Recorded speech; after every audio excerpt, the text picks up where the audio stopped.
সাপ্তাহিক ছুটির দিনে সড়ক দুর্ঘটনায় ৫ জেলায় প্রাণ গেছে ৭ জনের। জামালপুরে পুলিশের চেকপোস্টে গাড়ি থামানোর সময় ট্রাকের চাপায় মৃত্যু হয়েছে মোটরসাইকেল আরোহী বাবা ছেলের। দুপুরে শেরপুর ব্রিজ এলাকায় ঘটে এই দুর্ঘটনা।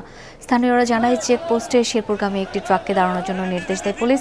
এ সময় পেছন থেকে একটি মোটরসাইকেল পাশ কাটিয়ে যাওয়ার সময় বিপরীত দিক থেকে আসা আরেকটি ট্রাক চাপা দেয়। ঘটনাস্থলে প্রাণ হারান দেলোয়ার হোসেন ও তার ছেলে ইশতিয়াক। এই ঘটনায় পুলিশের উপর হামলা করে বিক্ষুব্ধ জনতা, সেই সাথে সড়ক অবরোধ করে তারা। নোয়াখালীতে তেলবাহী লরি চাপায় প্রাণ গেছে একজনের, আহত ৩ জন। সকালে কবিরহাট সোনাপুর এলাকায় এই ঘটনা ঘটে।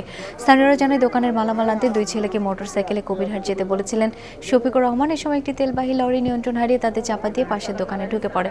ঘটনাস্থলে প্রাণ হারান শফিকুর, আহত হয় তার দুই ছেলে সহ ৩ জন। এ ঘটনায় 2 ঘণ্টা সড়ক অবরোধ করে রাখে স্থানীয়রা। এদিকে দিনাজপুরের বিরামপুরে ট্রাকের ধাক্কায় মোটরসাইকেল আরোহী 2 জন নিহত হয়েছেন। দুপুরে কলেজ বাজার এলাকায় এই দুর্ঘটনা ঘটে। এছাড়া মানিকগঞ্জ ও কিশোরগঞ্জ সদরে সড়ক দুর্ঘটনায় 2 জন নিহত হয়েছেন।